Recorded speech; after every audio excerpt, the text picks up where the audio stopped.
My name is Langston 2092. And this is the mini-series called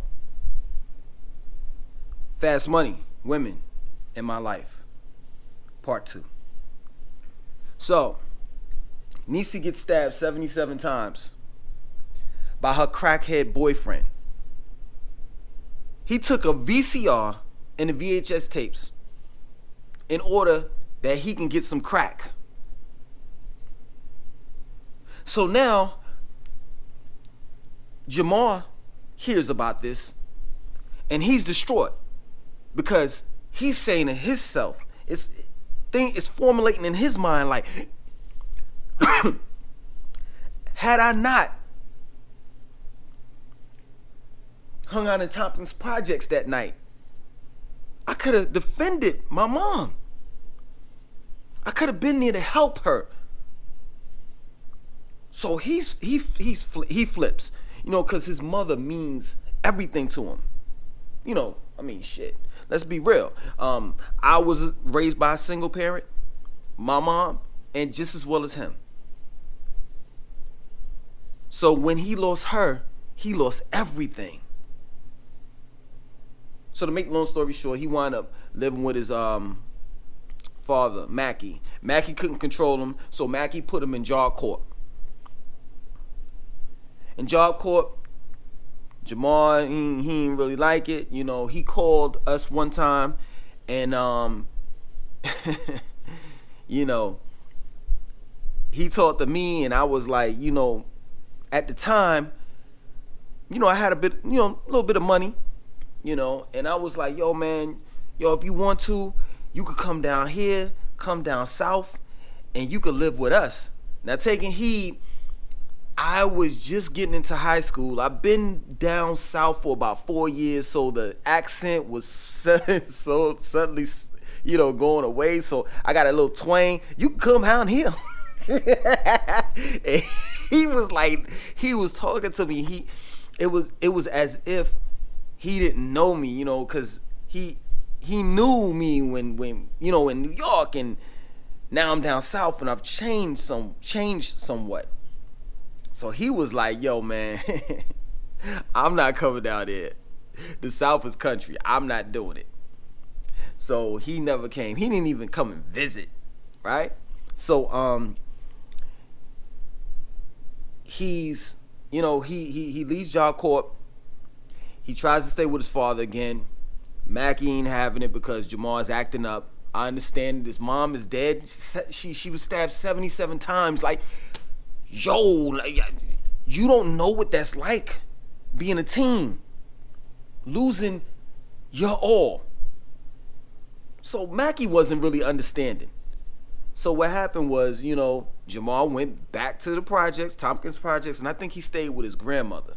Now, taking heed, I forgot to tell you all that I did hang out with him like twice when, I stayed with him for the summer in Niecy. I did hang out with him twice. So I kind of understood why he went to the projects. I mean, it was lit. I mean, all his friends were there. It was all about the hustle. It was all about making money. When I went, we bagged. Back then, they didn't really have baggers. So we would go to Key Food and we would bag people's groceries, and people would give us money for it. And then we also had a hustle too, or rather I just became a part of it. They had a hustle too. Like, we would go around and get cans. Cans would be soda cans. Would be worth 5 cents. So we would get a whole bunch of cans and take it to the can machine. I forgot what they call it, a can dispensary or something like that.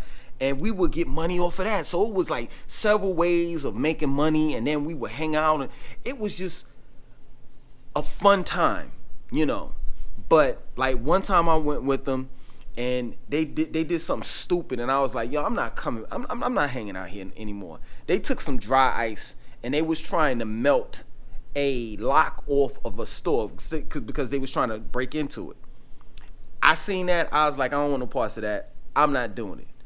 So I kind of understood why Jamal went, hung out in the projects or whatever have you. So, he's hanging out there, and, a year passes by. I'm talking to him here and there or whatever, but I'm going to high school, and I'm focused on what I'm focused on, right? And lo and behold, we get a call, like, had to be about like 2-3 o'clock in the morning. My mom's got the call, and she's calling me. I'm asleep. I'm just like dead.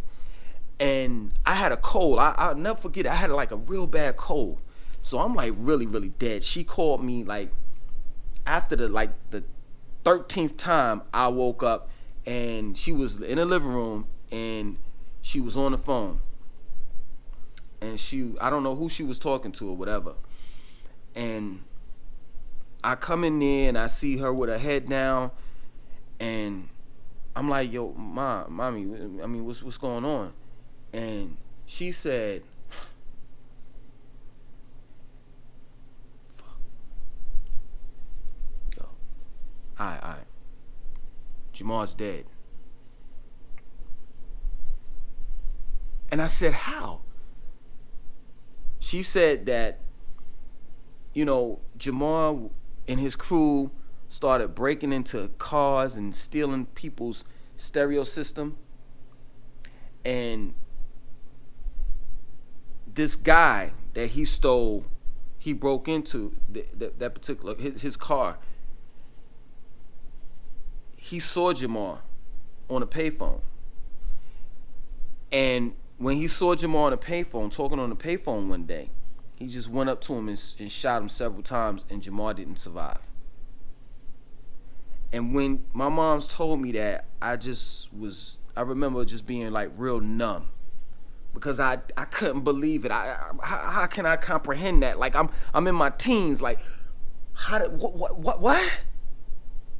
Your mother just got stabbed 77 times, and then her son, turns around and gets shot several times, and you're dead. So I had to move on. And moving on was, going to high school and trying to get to know people there and experience my teenage life. And it was very difficult because, my mom's had remarried, and it was hard because I didn't get along with her husband. And not only that, she started working at this job called Record Bar. Now this is a positive and negative thing. The positive part of it, she started working at this job, and the job was Record Bar. She would get promotional albums, like records, like real records, and she would give them to me because they were all rap. It was at the time Houdini, 3 Times Dope. You remember EST? EST at Nicholas One. The greatest man alive. It was Public Enemy. It was DJ Jazzy Jeff and Fresh Prince. It was Big Daddy Kane. It was Kool Moe Dee. So I had all of the latest albums. But on the negative side, she met up with a friend. Her friend was, I think her name was, what was it? Margaret or something like that. And Margaret introduced her to this small church in Durham, North Carolina, off of Fayetteville Road, if I'm not mistaken, called Faith Tabernacle.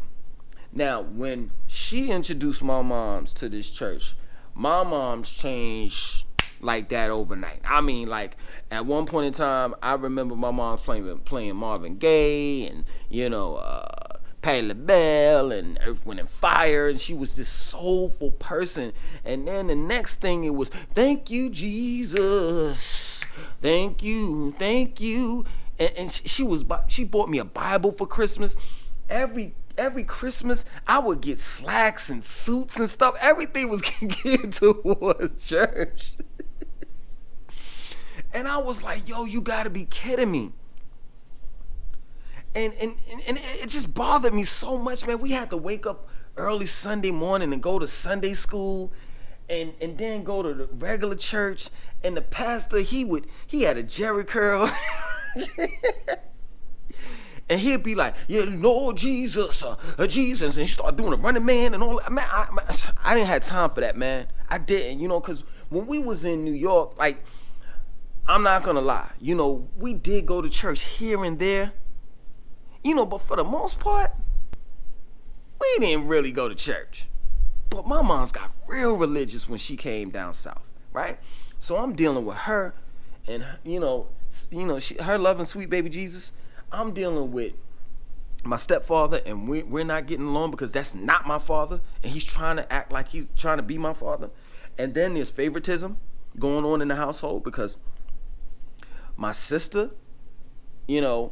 she's like an angel and I'm the devil. So of course, all that frustration, all of that negativity, I had to vent that out. And how I did that is when I went to high school. I would just do stupid stuff. I would just get into some of everything. Even though there were times that I loved, to learn, I loved to read. I read The Crucible. I read To Kill a Mockingbird. I read Lord of the Flies. I read the play Beowulf, the Iliad, Romeo and Juliet. I've read The Scarlet Letter. But most of the time, I just goofed off, and I didn't make my grades. I remember me and my friend, he spelled Eddie on his report card. It was EDDI, which was incomplete, E. I don't think I spelled something on my report card. It was just like BACFFF. And it just got to the point where like, my mom's is she can't control me. And she's on some like, you on punishment. She took away my Super Nintendo. She took away my TV. She told me I couldn't watch TV. And at that time, Living Colors was out, and Coming to America, the movie was out. And it was just a very monumental time for black people, because a lot of black shows were out, a lot of black movies were coming out, and then hip hop was out there. And she telling me I can't watch Rap City and Yo MTV Raps. I can't. Das Effects is on. What are you talking about? Das Effects is on. EPMD is on. What are you talking about? Boogie Down Productions, KS1. What are you talking about? Mommy? Right? So I rebelled even worse. I started skipping school with my man. My man named Anthony, he had at his house, man, it was whatever. Like, his moms allowed him to do what he wanted to do, and he was from Harlem, New York. So it was that New York flavor when I went over his house, and he had every video game console that you could imagine. He had Super Nintendo, he had Sega Genesis, he had TurboGrafx 16, and all we used to do was just skip school and go over Anthony's house and play video games. And then we also, I didn't do it. Other dudes that were there, they also gambled. They would play cards, and his mother Lola, which really wasn't his mother. To my understanding, he was adopted. So it wasn't really his mother, but Lola, she was cool. She was cool. I mean, every now and then we used to like trip out, and she would bring out them guns, cause like she kept the guns on, and she would be like, "Yo, y'all better chill out," and we would be like, "All right, Lola, all right." So it was like, at that time, I just wanted to. It may sound corny, but it was the truth. I just wanted someone to understand me. I wanted somebody to love me and everything, and I wasn't getting that at home. So I acted out in school, and then within the process of getting suspended, I was, really skipping school, and I just didn't care at that time. And I knew that it was two things that I wanted in life that school couldn't provide. And that's the reason why I wasn't interested in school. And those two things was money and girls. Of course, girls are in high school, but I'm saying, like, I wanted women, and they couldn't provide that.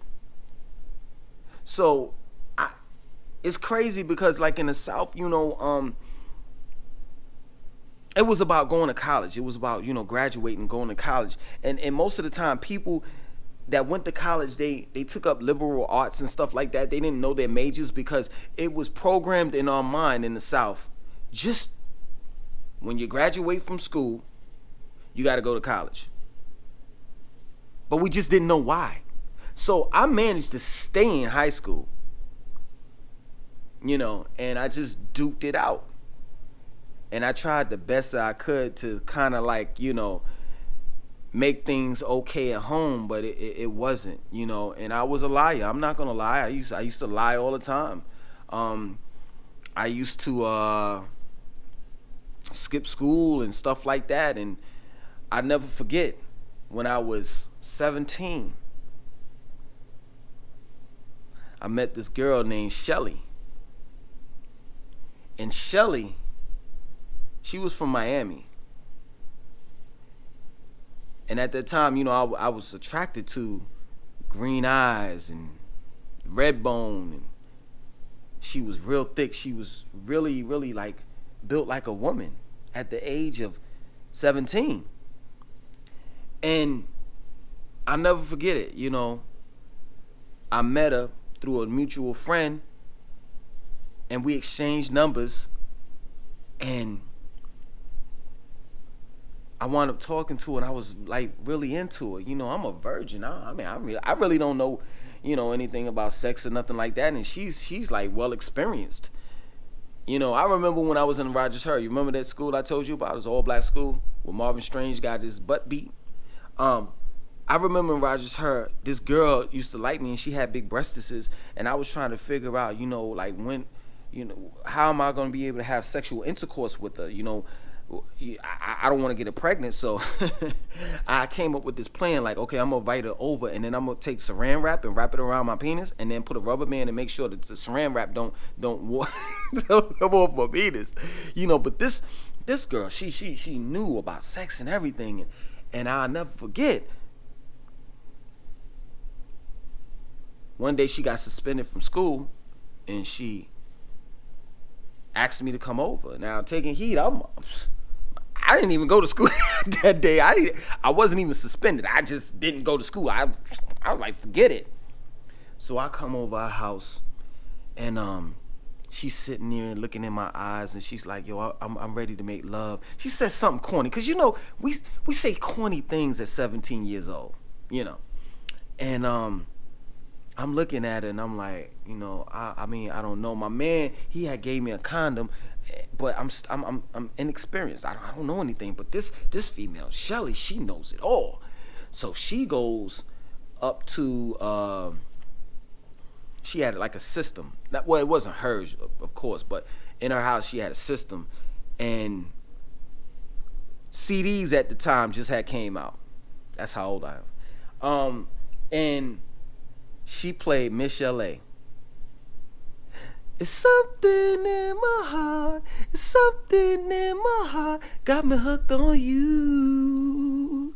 So I'm sitting here, I'm listening to it, and she's looking at me in my eyes. So I pull out the condom.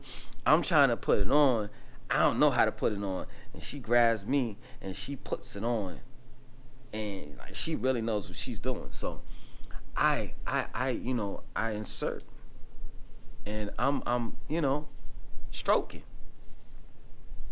and she's like, you want to do a doggy style, and I'm like, okay, I remember Snoop Dogg and all those rappers was talking about that, but I really don't know what I don't know, I'm inexperienced. So she bent over and she was like, do it this way, blah blah blah blah blah, and I started doing it, and next thing you know, I was like, wow, this is amazing. This is the most amazing thing that I ever experienced in my life. And then she took off the condom, and she got on her knees, and she started proceeding to give me a fellatio. And I don't mean to sound white, but I'm trying to be part of the AdSense program. I'm trying to get paid for my videos on YouTube, so I'm not, using ebonics. So anyway, she started performing a fellatio on me, and next thing you know, I bust. Now, taking heed, I'm a strong young man. My mother really hardly gave us pork. She made sure she gave us mixed vegetables, even though they were frozen mixed vegetables. They weren't, fresh produce, but we always had like our grains, our vegetables. So I'm a strong, healthy teenager. And when I came, I exploded, and it said all over her face. So she's sitting there, and I'm looking at her. I'm looking down down at her, and she's looking up at me, and she goes and reaches for the counter to grab a piece of Big Red gum.